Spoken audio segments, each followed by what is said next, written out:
जय जय रघुवीर समर्थ. श्रीमद दासबोध दशक 19 शिकवण नाम समास 8 उपाधी लक्षण निरूपण नाम. श्रीराम समर्थ. सृष्टीमध्ये बहुलोक परिभ्रमणे कळे कौतुक नाना प्रकारीचे विवेक आढळू लागती. जय सत. आता दशक 19 शिकवण नाम. या दशकात समर्थांनी योग्य विचार, योग्य वागणूक, लोकांशी व्यवहार आणि परमार्थाचा मार्ग याबद्दल मार्गदर्शन केले. जीवनात येणाऱ्या वेगवेगळ्या प्रसंगात विवेकाने कसे वागावे हे या दशकातून समजते. त्यामध्ये समास 8 उपाधी लक्षण निरूपण नाम. मागील समासात आपण यत्न निरूपणमध्ये समर्थांनी प्रयत्न, अभ्यास, विवेक आणि योग्य वागणुकीचे महत्त्व सांगितले. आता या समासात उपाधीमुळे निर्माण होणारे धावपळ, त्रास, विकल्प आणि मनाची अस्वस्थता यांचा विचार केला आहे. उपाधी म्हणजे जीवनातील विविध जबाबदाऱ्या, कामे आणि त्यातून निर्माण होणारी गुंतागुंत. त्या सांभाळताना स्वतःला त्रास होऊ नये आणि इतरांनाही त्रास होऊ नये यासाठी विवेकाने वागावे.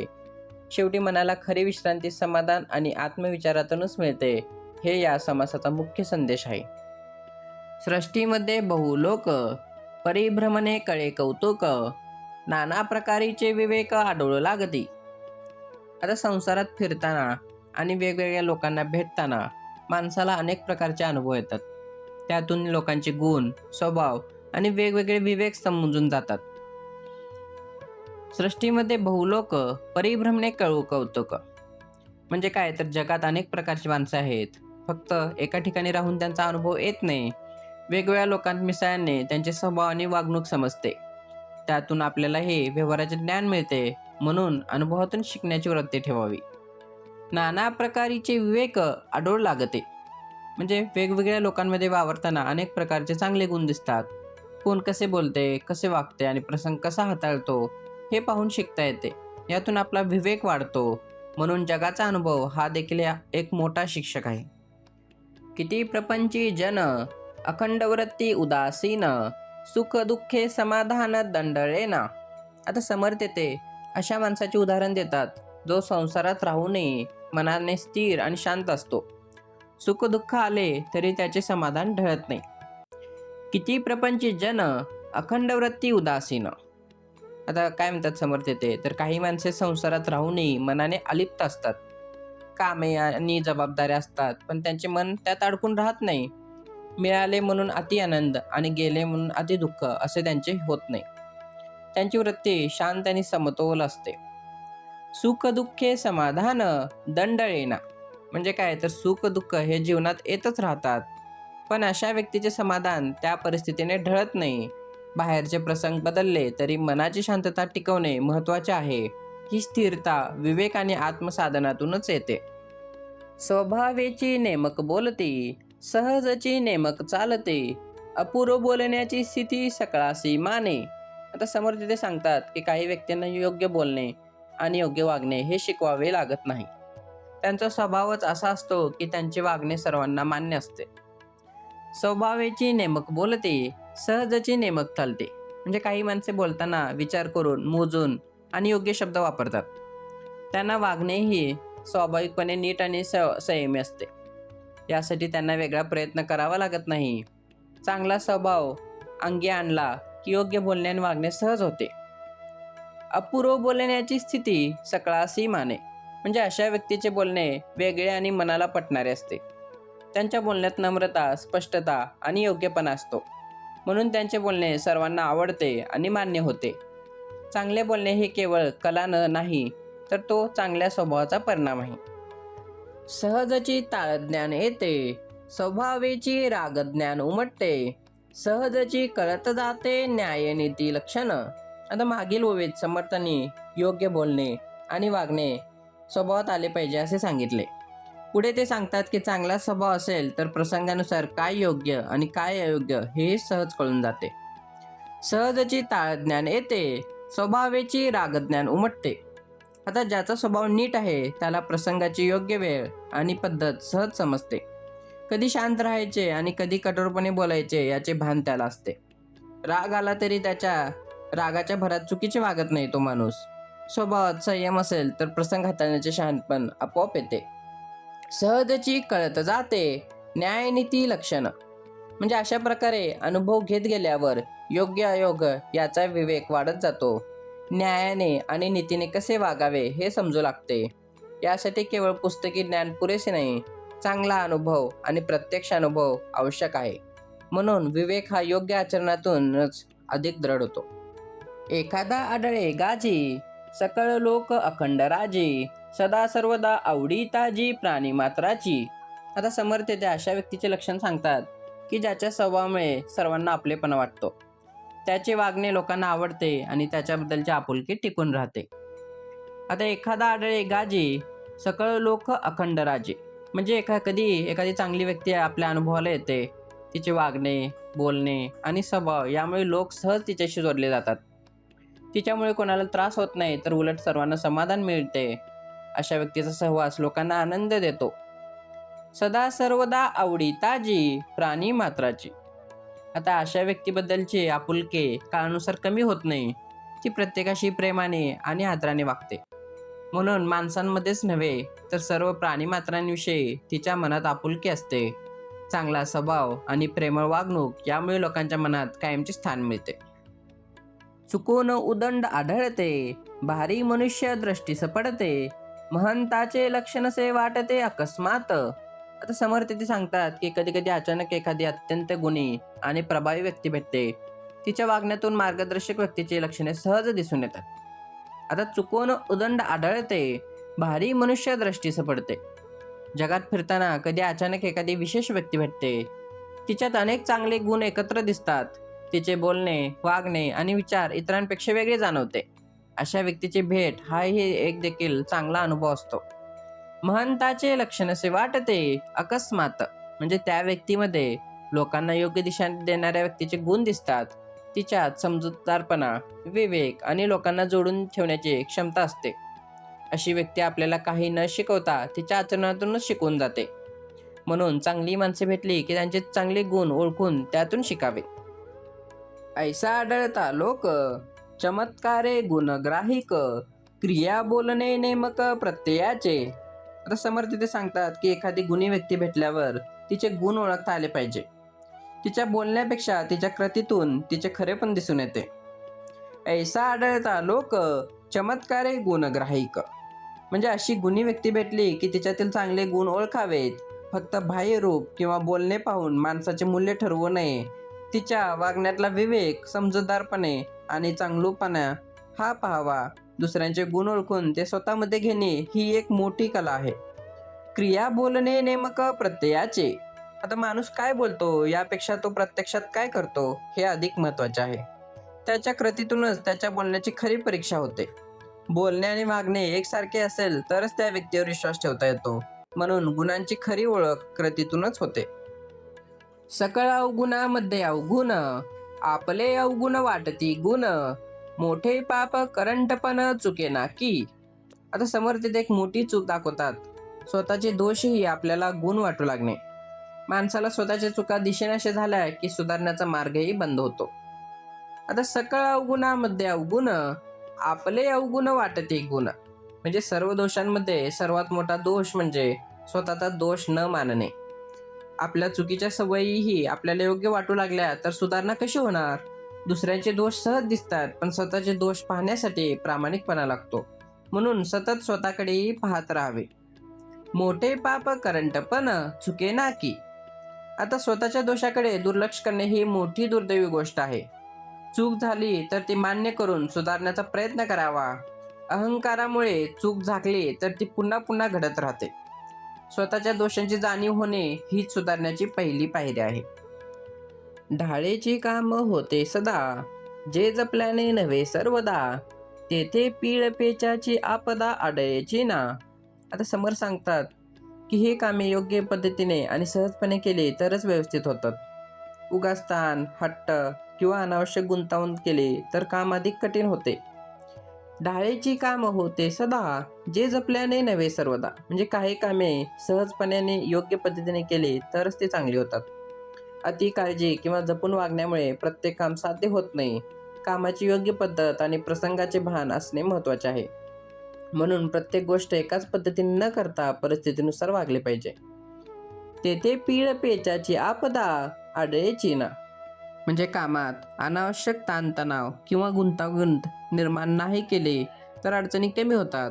हट्ट आणि अतिविचार यामुळे साधे कामही कठीण होतात. विवेकाने योग्य मार्ग निवडला तर सर्व कामे सुरळीत होतात. सहजपणा आणि योग्य युक्ती हेच अनेक अडचणी टाळण्याचे साधन आहे. एकासी अभ्यासिता न ए, एकासी स्वभावेची ए, ऐसा भगवंताचा महिमा काळे कैसा कळे ना. आता समर्थ ते दाखवतात की काही गुण सततच्या अभ्यासाने मिळतात तर काही गुण माणसाच्या स्वभावातच असतात. हे दोन्ही प्रकार पाहून भगवंताची अद्भुत रचना समजून घ्यावी. एकासी अभ्यासिता न ए, एकासी स्वभावीची ए. म्हणजे काय तर काही गोष्टी किती अभ्यास केला तरी सहज जमत नाहीत, तर काही गुण माणसाला स्वभावातच प्राप्त झालेले असतात. म्हणून प्रत्येक व्यक्तीची क्षमता आणि गुण वेगवेगळे असतात. आपल्याला जे जमत नाही त्यासाठी निराश न होता प्रयत्न करत राहावे. ऐसा भगवंताचा महिमा काय कैसा कळेना. आता माणसात असे वेगवेगळे गुण का असतात याचे पूर्ण उत्तर सहज समजत नाही. ही विविधता भगवंताच्या सृष्टीचीच एक विलक्षणता आहे. म्हणून दुसऱ्यांच्या गुणांचा हेवा न करता त्यातून शिकावे. प्रत्येकाला मिळालेल्या गुणांचा योग्य उपयोग करणे हाच खरा विवेक आहे. मोठी राजकारणे चुकती, राजकारणा वडा लागती, नाना चुकीची फजिती चहूकडे. आता येथे समर्थ मोठ्या कामात योग्य विचार आणि सावधपणाचे महत्त्व सांगतात. मोठ्या जबाबदारीत छोटी चूकही मोठे नुकसान करू शकते. मोठी राजकारणे चुकती, राजकारणा वडा लागती. म्हणजे काय, मोठी कामे करताना अनेक गोष्टीचा विचार करावा लागतो. एखादी गोष्ट चुकली किंवा योग्य वेळी योग्य निर्णय घेतला नाही तर काम बिघडू शकते. मोठ्या जबाबदारीत घाईपेक्षा सावधपणा आणि विचार महत्त्वाचा असतो. म्हणून कोणतेही काम करण्यापूर्वी त्याचे परिणाम समजून घ्यावेत. नाना चुकीची फजिती चहूकडे. म्हणजे एक चूक झाली की तिचे परिणाम अनेक ठिकाणी दिसू लागतात. त्यामुळे कामाची बदनामी होते आणि लोकांचा विश्वासही कमी होतो. म्हणून प्रत्येक निर्णय घेताना दूरचा विचार करणे आवश्यक आहे. विवेक, सावधपणा आणि योग्य युक्ती यामुळे मोठ्या चुका टाळता येतात. या कारणे चुको नये, म्हणजे उदंड उपाये, उपायाचा अपाये चुकता होय. आता मागील ओवीत मोठ्या कामात होणाऱ्या चुकांचे परिणाम सांगितले. पुढे समर्थ स्पष्ट करतात की चूक टाळण्यासाठी आधीच योग्य उपाय आणि विचार करणे आवश्यक आहे. या कारणे चुको नये, म्हणजे उदंड उपाय. म्हणजे काय तर मोठ्या कामात चूक होऊ नये यासाठी आधीपासून विचार करावा लागतो. प्रसंगानुसार योग्य मार्ग आणि उपाय शोधावेत. एकच मार्ग धरून न बसता गरजेनुसार पर्याय तयार ठेवावेत. सावधपणे केलेला विचार पुढची अडचण टाळतो. उपायाचा अपाये चुकता होय. आता योग्य उपाय माहिती असूनही तो चुकीच्या पद्धतीने केला तरी नुकसान होऊ शकते. म्हणून फक्त उपाय माहीत असणे पुरेसे नाही, तो योग्य वेळी आणि योग्य रीतीने करणे महत्त्वाचे आहे. विचार न करता केलेला उपाय अडचण निर्माण करू शकतो. म्हणून प्रत्येक कृतीत योग्य विचार आणि विवेक असावा. काय चुकले ते कळेना, मनुष्याचे मनचे वळेना, खवळला अभिमान गळेना दोहीकडे. आता मागील वेळेत समर्थाने उपाय करतानाही चूक होऊ शकते असे सांगितले. आता ते त्या चुकीचे मूळ दाखवतात. चूक समोर असूनही ती मान्य न करणे आणि अभिमान सोडता न येणे. काय चुकले ते कळेना, मनुष्याचे मनची वळेना. म्हणजे चूक कुठे झाले हे समजून घेण्याची तयारी नसेल तर सुधारणा होत नाही. मन आपल्या हट्टावरच राहिले तर योग्य गोष्टही स्वीकारता येत नाही. स्वतःची चूक मान्य करण्यासाठी मन खुले असावे लागते. चूक लक्षात आली की लगेच ती सुधारण्याचा प्रयत्न करावा लागतो. खवळला अभिमान गळेना दोहीकडे. आता अभिमान वाढला की माणसाला स्वतःची चूक मान्य करणे कठीण जाते. त्यामुळे तो स्वतःचेही नुकसान करतो आणि इतरांनाही त्रास देतो. अभिमान बाजूला ठेवून शांतपणे विचार केला तर चूक सहज दिसते. म्हणून नम्रता आणि आत्मपरीक्षण यामुळेच चुकीतून योग्य मार्ग सापडतो. अवघे फळची नासती, लोकांची मने भंगती, कोठे चुकते युक्ती काही कळेना. आता मागील ओवेत समर्थांनी अभिमानामुळे स्वतःची चूक न समजण्याचे सांगितले. यातून काम बिघडते, लोकांची मने दुखावतात आणि नेमके चूक कुठे झाली हेही समजते. अवघे फळची नासती, लोकांची मने भंगती. आता चुकीचा निर्णय किंवा चुकीची पद्धत यामुळे केलेले काम बिघडू शकते. त्याचा परिणाम फक्त कामावर होत नाही तर लोकांचे मनही दुखावतात.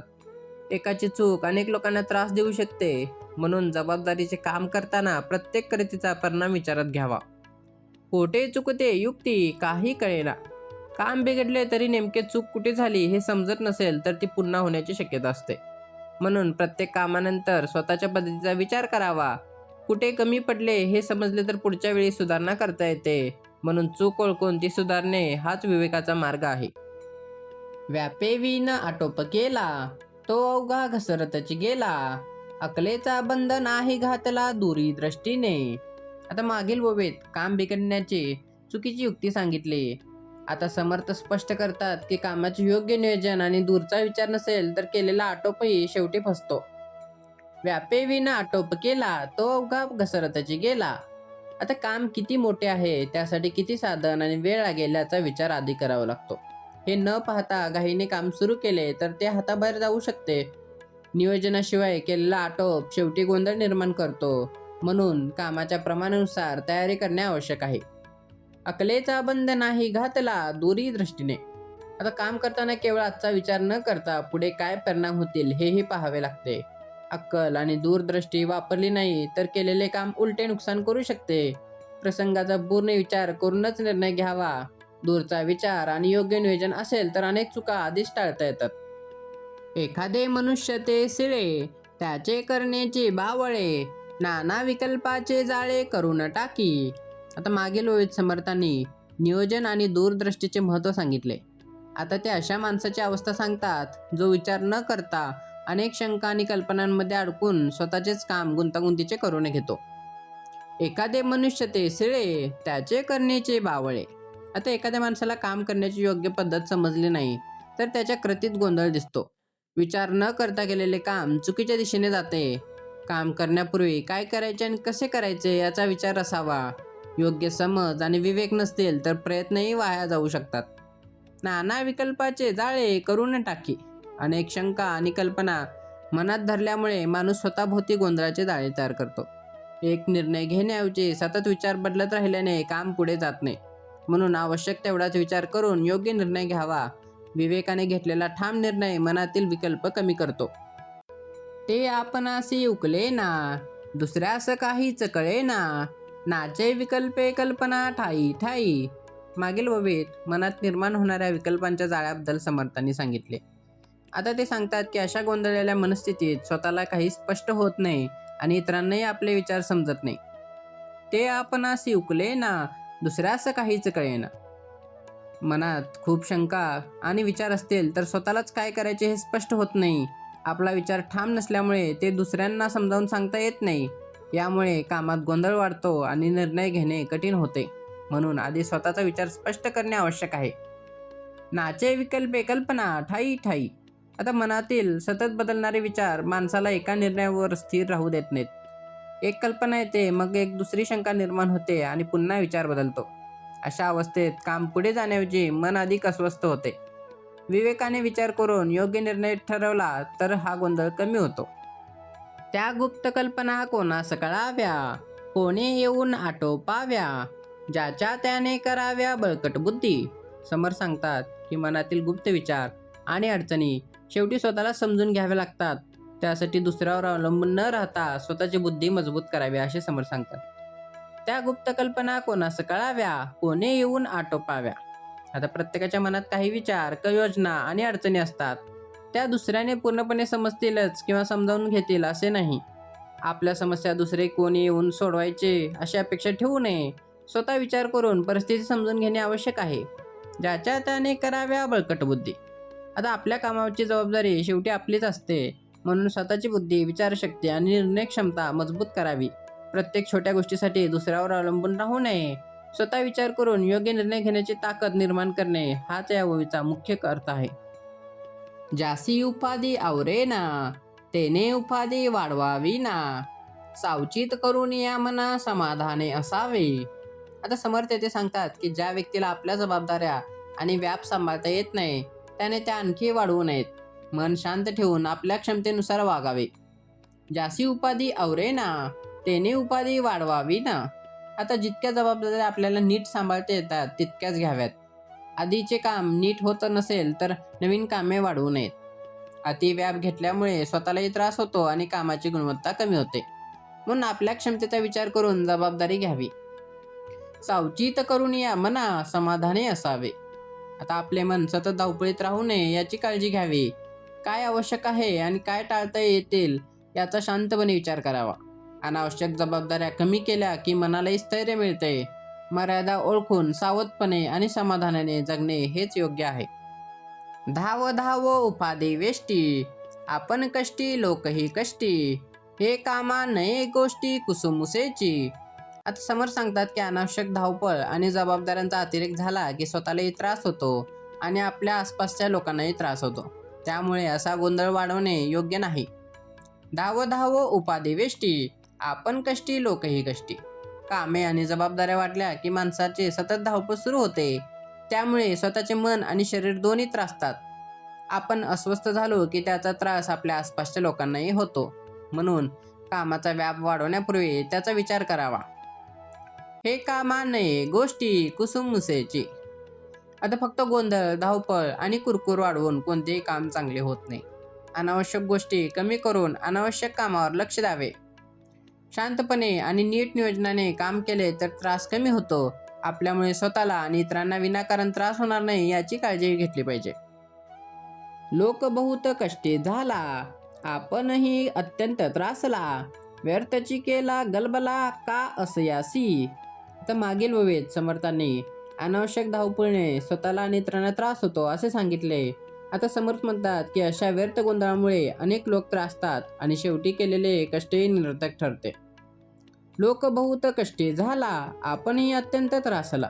आता आपल्या कामाच्या गोंधळाचा परिणाम फक्त आपल्यावर होत नाही, आपल्यासोबत काम करणाऱ्या किंवा आपल्या संपर्कात असलेल्या लोकांनाही त्याचा त्रास होतो. स्वतःच सतत तणावात राहिल्यामुळे मनाची शांतता हरवते. म्हणून आपल्या वागण्यामुळे इतरांना किती त्रास होतो हेही पाहावे. व्यर्थची केला गलबला का असयासी. म्हणजे जर या सगळ्या धावपळीमुळे योग्य उद्देशच नसेल तर ती धावपळ व्यर्थ जाते. काम वाढवून, गोंधळ करून आणि मन अस्वस्थ करून काही साध्य होत नाही. म्हणून प्रत्येक काम करण्यापूर्वी ते खरोखर आवश्यक आहे का हे पाहावे. अनावश्यक व्याप टाळून शांतपणे आणि योग्य दिशेने काम करणे अधिक हिताचे असते. असो उपाधीचे काम ऐसे, काही बरे काही कानोसे, सकळ समजून ऐसे वर्तता बरे. आता समर्थ उपाधीच्या स्वभावाकडे पाहायला सांगतात. प्रत्येक जबाबदारीत काही चांगले आणि काही अडचणीचे प्रसंग असतात. म्हणून सर्व बाजून समजून विचार करून वागावे. असो उपाधीचे काम ऐसे, काही बरे काही कानोसे. आता कोणतेही काम किंवा जबाबदारी घेतली की त्यात सगळेच चांगले असतील असे नाही. काही गोष्टी आपल्या मनाप्रमाणे होतील तर काही अडचणी निर्माण करतील. हे आधीच समजून घेतले तर अनावश्यक ताण कमी होतो. म्हणून प्रत्येक कामामागे वास्तव समजून पाहावे. सकळ समजून ऐसे वर्ता बरे. कामातील चांगल्या वाईट दोन्ही बाजू समजून घेऊन निर्णय घ्यावा लागतो. फक्त एका बाजूचा विचार करून वागल्यास पुढे अडचणी येऊ शकतात. परिस्थिती समजून योग्य ते स्वीकारून आणि अनावश्यक ते टाळून वागावे. संपूर्ण विचार करून केलेले आचरणच शांतता आणि समाधान टिकवते. लोकापाशी भावार्थ कैचा, आपण जगवावा तयाचा, शेवट उफंडर कोणाचा पडोची नये. आता समर्थ येथे सांगतात की लोकांकडून आपल्यासाठी काही मिळावे अशी अपेक्षा न ठेवता त्यांच्या हिताचा विचार करावा. शेवटी आपल्या वागण्यामुळे कोणावर अन्याय किंवा ओझे पडू नये. लोकापाशी भावार्थ कैचा, आपण जगवावा तयाचा. म्हणजे काय तर लोक आपल्यासाठी काय करतील याची अपेक्षा ठेवू नये. उलट आपल्यामुळे लोकांचे जीवन सुखकर कसे होईल याचा विचार करावा. इतरांना आधार देणे आणि त्यांच्या उपयोगी पडणे हे महत्त्वाचे आहे. आपल्या वागण्यात स्वार्थापेक्षा दुसऱ्यांच्या हिताची भावना असावी. शेवट उफंडर कोणाचा पडोची नये. आपल्या कामाचा शेवट असा होऊ नये की त्याचा त्रास दुसऱ्यांना सहन करावा लागेल. आपल्या जबाबदाऱ्या योग्य प्रकारे पूर्ण करून त्या इतरांवर टाकू नयेत. आपण जे करतो त्याचा परिणाम इतरांवरही होतो हे लक्षात ठेवावे. स्वतःचे काम नीट सांभाळून इतरांना विनाकारण ओझे न देणे हाच योग्य व्यवहार आहे. अंतरात्म्याकडे सकळ लागे, निर्गुणी हे काहीच न लगे, नाना प्रकारीचे दगे चंचळामध्ये. आता समर्थ येथे सांगतात की मन बाह्य गोष्टीमध्ये अडकले तर अनेक फसवे विचार आणि गुंतागुंत निर्माण होते. मनाला आतल्या आत्मविचाराकडे वळवले की या अस्थिरतेपासून मुक्त होता येते. अंतरात्म्याकडे सगळं लागे, निर्गुणी हे काहीच न लगे. म्हणजे मन बाहेरच्या गोष्टींमध्ये अडकण्याऐवजी अंतरात्म्याकडे वळवावे. आत्मविचारात स्थिर झाल्यावर बाहेरच्या गोष्टींचा मनावरचा प्रभाव कमी होतो. निर्गुण निश्चळ सत्याला बाहेरच्या उपाधींचा स्पर्श होत नाही. म्हणून मनाला आतून स्थिर करण्याचा प्रयत्न करावा. नाना प्रकारचे दगे चंचळामध्ये. मन चंचल असेल तर त्यात अनेक प्रकारचे भ्रम, मोह आणि अडचणी निर्माण होतात. बाहेरच्या परिस्थितीमुळे मन सतत बदलत राहते. यामुळे शांतता निघून जाते आणि विचारांचा गोंधळ वाढतो. म्हणून विवेकाने मनाला स्थिर ठेवले तर या अनेक गुंतागुंतींपासून दूर राहता येते. शुद्ध विश्रांतीचे स्थळ, ते एक निर्मळ निश्चळ, ते विकाराची सकळ निर्विकार होती. आता समर्थ ते मनाच्या खऱ्या विश्रांतीचे स्थान सांगतात. मन निश्चळ आणि निर्मळ झाले की त्यातील विकार हळूहळू शांत होतात. शुद्ध विश्रांतीचे स्थळ, ते एक निर्मळ निश्चळ. आता बाहेरच्या सुखसोयींनी मनाला कायमची विश्रांती मिळत नाही. खरी विश्रांती मन शांत आणि स्वच्छ झाल्यावरच मिळते. मन सतत विचार, चिंता किंवा धावपळीत असेल तर बाहेर शांतता असूनही समाधान मिळत नाही. म्हणून मनाला स्थिर करण्याचा प्रयत्न केला पाहिजे. ते विकाराची सकळ निर्विकार होती. मन शांत झाले की त्यातील राग, द्वेष, चिंता आणि अस्वस्थता कमी होऊ लागते. ज्यामुळे मन सतत ढवळून निघते, त्यापासून हळूहळू अलिप्त होता येते. विवेक आणि आत्मविचाराने मन अधिक स्थिर होते. मन निश्चळ झाले की विकारांवरची पकड कमी होते आणि खरे समाधान अनुभवता येते. उद्वेग अवघे तुटून जाती, मनाशी वाटे विश्रांती, ऐसी दुर्लभ परब्रह्मस्थिती विवेके सांभाळावी. आता समोर सांगतात की मनातील चिंता आणि अस्वस्थता दूर झाले की मनाला खरी विश्रांती मिळते. अशी शांत अवस्था मिळाल्यावर ती विवेकाने जपली पाहिजे. उद्वेग अवघे तुटून जाती, मनाशी वाटे विश्रांती. आता मनातील चिंता, काळजी आणि अस्वस्थता कमी झाली की मन हलके होते. सततच्या विचारांपासून थोडे दूर झाल्यावर आतून शांतता जाणवते. ही शांतता बाहेरच्या परिस्थितीवर अवलंबून नसते. मनाला स्थैर्य मिळणे हीच खरी विश्रांती आहे. ऐशी दुर्लभ परब्रह्मस्थिती विवेके सांभाळावी. मन पूर्ण शांत आणि स्थिर होणे ही सहज मिळणारी अवस्था नाही. ती मिळाल्यावर पुन्हा जुन्या चिंता किंवा मोहात मन अडकू देऊ नये. परत विवेक, आत्मविचार आणि योग्य आचरण यांचा आधार घ्यावा. मिळालेली अंतशांती जपणे आणि अधिक दृढ करणे हेच खरे साधन आहे. आपणास उपाधी मुळीच नाही, ऋणानुबंधे मिळाले सर्वही, आल्या गेल्याची क्षिती नाही ऐसे झाले पाहिजे. आता समोर सांगतात की आपल्या आयुष्यात आलेल्या जबाबदाऱ्या कायमच्या नाहीत. त्या परिस्थितीमुळे आणि संबंधांमुळे मिळालेल्या आहेत. म्हणून त्यांच्यात अडकून न पडता मनाने अलिप्त राहावे. आपणास उपाधी मुळीच नाही, ऋणानुबंधे मिळाले सर्वही. आता जीवनातील नाती, जबाबदाऱ्या आणि कामे आपल्या परिस्थितीनुसार मिळतात. तीच आपली खरी ओळख आहे असे मानून त्यात अडकून राहू नये. आपली कर्तव्ये प्रामाणिकपणे पार पाडावीत, पण त्यांचा अतिभार मनावर घेऊ नये. यामुळे जबाबदारी निभावत असतानाही मन शांत राहते.